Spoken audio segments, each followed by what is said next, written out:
From a San Francisco rapper who is known to fans as Berner, but music is only part of his story. In the last 10 years, Berner has also helped change the face of the cannabis industry, becoming the first cannabis entrepreneur to grace the cover of Forbes magazine. Wow. Berner is making history in an industry where 90% of the top executives are white. Now, KTVU's Claudine Wong sat down with the man who is an artist, an entrepreneur, a father, and now a cancer survivor. Let them know that you got a right to be in the business. Berner is a hard man to define, but the San Francisco native says one word describes him best. I would just say I'm a workaholic. That's probably the best way to describe it. At 38 years old, he's not putting limits on what's next. I just opened up a weed store. Blue bags got your boy in a weed war. 16 years after his first album was released, he says his music still has a message. I think I'm telling them that anything is possible. I'm trying to tell them, to keep that good vibe and that good energy out there. I feel like a lot of my records are just feel-good records. I'm also representing the struggle because it took a lot to get where I'm at. 11 years ago, he founded his famous lifestyle and cannabis brand known as Cookies. I smell like dirty money plus this cookie that I'm lighting. This summer, Insider called Cookies a $1 billion empire. The business landed Berner on the cover of Forbes magazine. He is the first cannabis entrepreneur to grace the cover of that magazine since it was founded back in 1917. Like when I hit the cover of Forbes magazine, that was huge for a Latino business entrepreneur. With the music, the things I've accomplished with Cookies, I just want to motivate more Latinos and to be in positions. Berner grew up in San Francisco, a young kid in a studio apartment, dreaming about what could be.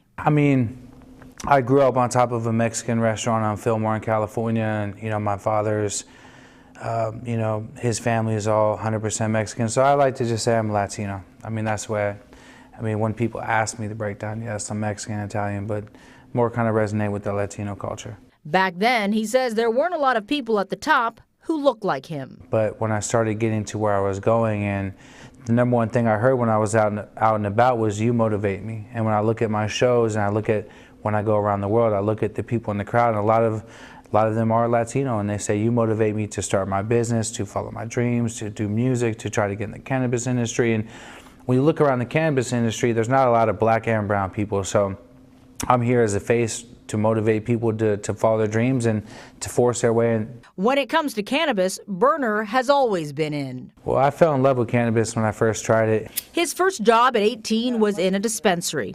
20 years later, he calls the business of cannabis both controversial and cutthroat. It's also complicated. Industry-wide, there has been an effort to destigmatize marijuana use in the Latino community.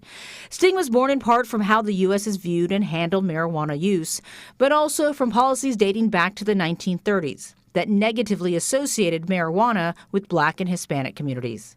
With almost 50 dispensaries in operation and locations around the globe, Berner is looking to change the conversation for the entire industry. I think Cookies has helped normalize cannabis. I think that, we made it, even by putting on apparel and good apparel. This is not just a t-shirt with a print on it, right? I think we helped normalize it. I think we're one of the first brands. I think we're one of the first globally recognized brands. So I think we help normalize cannabis just as like a real business. But at the same time, we're a big platform. If you go to a cookie store, if you go into Berner's on Haight in San Francisco right now, you'll see the shelf is probably maybe 30% of our brand, and then the rest is other brands. And so we built a platform all around the world to help catapult other brands and other good players in the industry. Now, he is building on that platform with what he calls his creative compound in Marin County. He's editing Marijuana Mania, New York edition.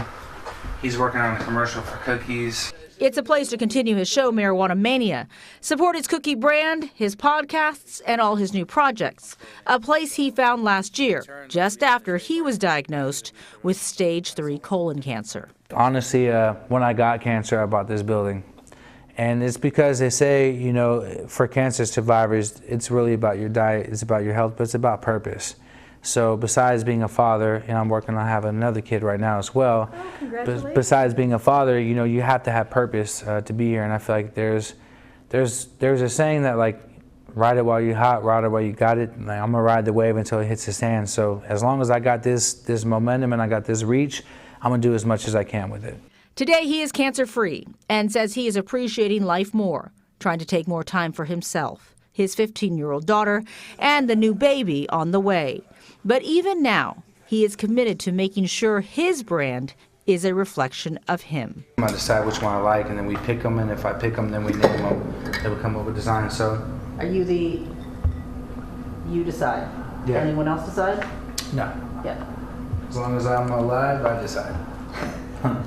That's the way it has to be. And the man who is hard to define is in some ways still that little kid living above that restaurant in San Francisco, dreaming about what could be. I pass by it all the time just to remind myself, like, this is where the dreams were at. This is where I used to dream about everything we're doing now. Kind of manifested a lot of it.